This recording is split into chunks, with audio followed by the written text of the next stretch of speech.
24th of May, SpaceX launched a Falcon 9 rocket filled with 60 satellites into space.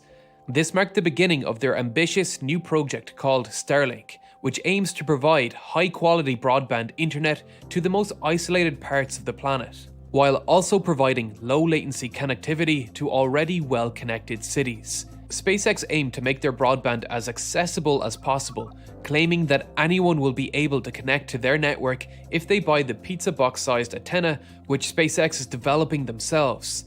This launch of 60 satellites was just the first of many. SpaceX has 12,000 satellites planned for launch over the next decade, dramatically increasing the total amount of spacecraft around Earth's orbit. This will cost SpaceX billions of dollars, so they must have a good reason for doing so. Let's see how this network will work and how it will compete with existing internet providers. Back in 2015, Elon announced that SpaceX had begun working on a communication satellite network, stating that there is a significant unmet demand for low-cost global broadband capabilities. Around that time, SpaceX opened a new facility in Redmond, Washington, to develop and manufacture these new communication satellites. The initial plan was to launch 2 prototype satellites into orbit by 2016 and have the initial satellite constellation up and running by 2020. But the company struggled to develop a receiver that could be easily installed by the user for a low cost. This delayed the program, and the initial prototype satellites weren't launched until 2018. After a successful launch of the 2 prototypes, Tintin A and B, which allowed SpaceX to test and refine their satellite design, SpaceX kept pretty quiet about what was next for the Starlink project, until November 2018 when SpaceX received approval from the FCC to deploy 7,500 satellites into orbit, on top of the 4,400 that were already approved. On May 24th, the first batch of production satellites were launched into orbit, and people around the world quickly started to spot the train of satellites moving across the night sky. This launch is a sign of things to come. While this initial group of satellites are not fully functional, they will be used to test things like the Earth communication systems and the Krypton thrusters, which will be used to autonomously avoid debris and deorbit the spacecraft once it has reached the end of its life cycle. Let's look at these functionalities first. We have explored how ion thrusters work in the past, which you can watch for more detail, but essentially they use electric potential to fire ions out of the spacecraft to provide propulsion. Xenon is ideally used because it has a high atomic mass, allowing it to provide more kick per atom, while being inert and having a high storage density, lending itself to long-term storage on a spacecraft. However, SpaceX opted for Krypton, as Xenon's rarity makes it a far more expensive propellant. This ion thruster will initially be used to raise the Starlink satellites from their release orbits of 440 kilometers to their final orbital height of 550 kilometers. They will also be used in conjunction with the onboard control momentum gyroscopes located here, and the US government's space debris collision prediction system to allow the satellites to adjust their orbits to dodge collisions, which we have also spoken about in more detail in a previous video. When the satellites have reached the end of their service life, they can then use the same attitude controls and thrusters to deorbit the satellite. SpaceX have included all the necessary hardware to minimize space debris risk. In their Federal Communications Commission approval application, they claim that 95% of the satellite will burn up on re-entry, with only the ion thruster internal structure and silicon carbide components standing a chance of survival. Those silicon carbide components are likely to survive as they are essential materials for the operation of lasers and thus have an extremely high melting point of 2,750 degrees. Which brings us to our communications abilities, the primary function of the satellite. SpaceX have been tight-lipped on many of the details of the satellite, but thanks to the FCC filing, we know that the satellites will contain 5 1.5 kilogram silicon carbide components, which indicates that each satellite will contain 5 individual lasers. These lasers, like our fiber optic cables here on Earth, will use light pulses to transmit information between satellites. Transmitting with light in space offers one massive advantage over transmitting with light here on Earth, however. The speed of light is not constant in every material. In fact, light travels 47% slower in glass than in a vacuum. This offers Starlink one huge advantage that will likely be its primary money maker. It provides the potential for lower latency information over long distance. In simpler terms, let's imagine this as a race between data packets.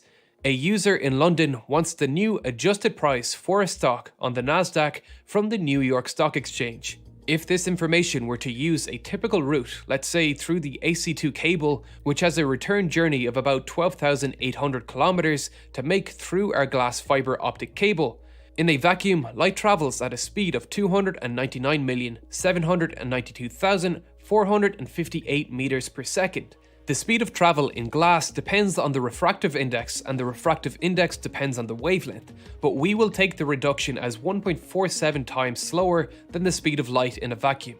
This means the data packet will take roughly 0.063 seconds to make the round trip, and thus has a latency of 0.063 seconds, or 62.7 milliseconds.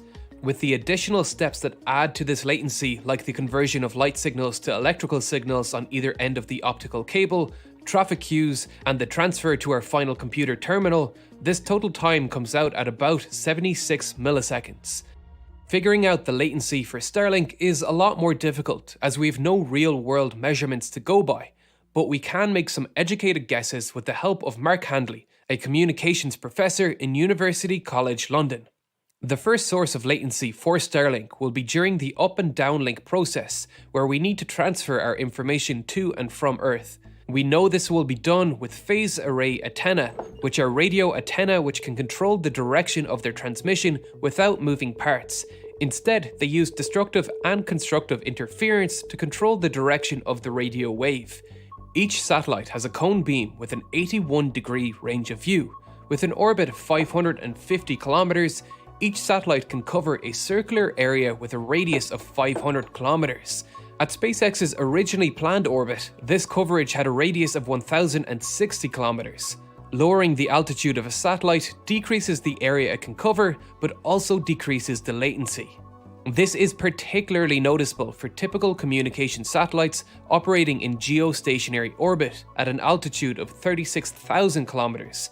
The time it takes data to travel up to the satellite and back down, traveling at the speed of light, is around 240 milliseconds, 369% slower than our subsea cable. However, since Starlink is intending to operate at a much lower altitude, the up and downlink theoretical latency could be as low as 3.6 milliseconds. This is why SpaceX needs so many satellites in their constellation in order to provide worldwide coverage. Each individual Starlink satellite has 4 phased array antennae located here, here, here, and here.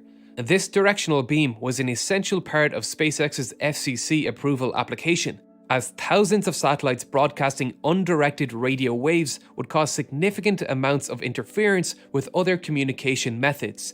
Once that data is received by one Starlink satellite, it can begin to transmit that information between satellites using lasers.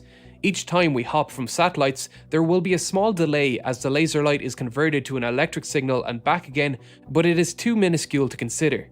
Things get tricky here with using lasers, as we need to accurately hit the receiver on neighboring satellites to transmit that data. Let's look at SpaceX's proposed constellation to see how this will work. SpaceX's first phase of 1,584 satellites will occupy 24 orbital planes, with 66 satellites in each plane inclined at 53 degrees.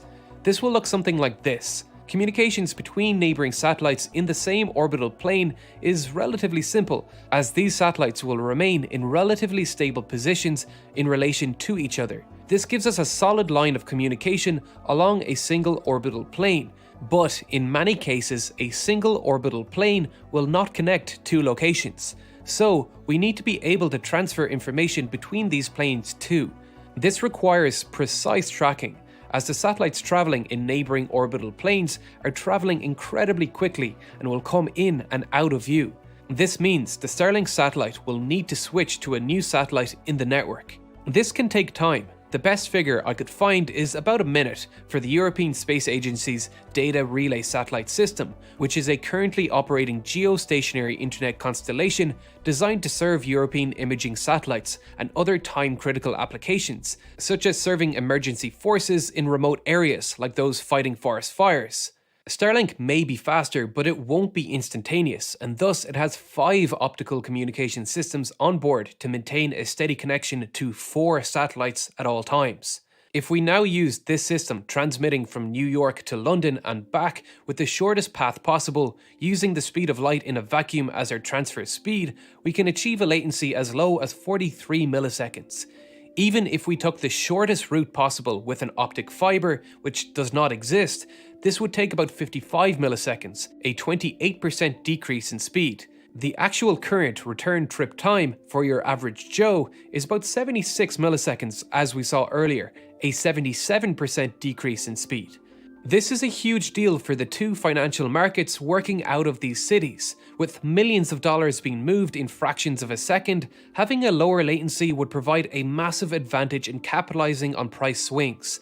In fact, it wouldn't be the first time a communications company has made a massive investment to specifically serve these groups. The Hibernian Express cable is a privately owned optic cable that is currently the lowest latency connection between the NY4 data center in Syracuse, New Jersey and the LD4 data center in Slough, England at just 59.95 milliseconds, 39.4% slower than our best time with StarLink.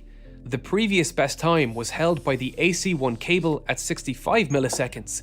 At a cost of $300 million, this 5 millisecond increase in speed was justified to just connect across the Atlantic. Imagine how much these time-sensitive industries will be willing to pay for a 17 millisecond increase in speed. It becomes even more valuable when you realize this time differential increases with increased transmission distance. New York to London is a relatively short distance. The improvements would be even more pronounced for a London to Singapore transmission. For every additional kilometer we travel, the potential gains in speed increase rapidly. But SpaceX aren't just planning on serving this super fast internet to some customers. They primarily advertise this system as a way to connect every human on this planet to the internet, and they should have plenty of bandwidth left over to serve these people. Although the internet has been one of the fastest growing technologies in human history, by the end of 2019, more than half the world's population will still be offline. Users will connect to this internet using a StarLink terminal, which will cost around $200 each. This will still be far outside the purchasing power of many third world citizens, but it's a start, and vastly cheaper than similar currently available receivers like the Chimera version at a price of $30,000. Elon Musk says that these will be flat enough to fit onto the roof of a car and other vehicles like ships and aeroplanes. This will allow StarLink to compete with traditional internet providers. It's estimated that moving the US from a 4G to a 5G wireless connection will cost around $150 billion in fiber optic cabling alone over the next 7 years. SpaceX plan to complete their entire StarLink project for as little as $10 billion. Each StarLink satellite cost around $300,000, which is already a massive cut in cost for communication satellites. SpaceX are also saving on launch costs as they are launching on their own Falcon 9 rockets, something no other satellite manufacturer has. If everything goes to plan, StarLink is estimated to generate $30 billion to $50 billion in revenue each year on the back of premium stock exchange memberships, demolishing their current annual revenue of around $3 billion. And this is a vital part of Elon Musk's long-term goals. The money generated from StarLink will mean SpaceX will have vastly more funding than NASA, which could go on to fund research and development of new rockets and the technologies needed to monetize lunar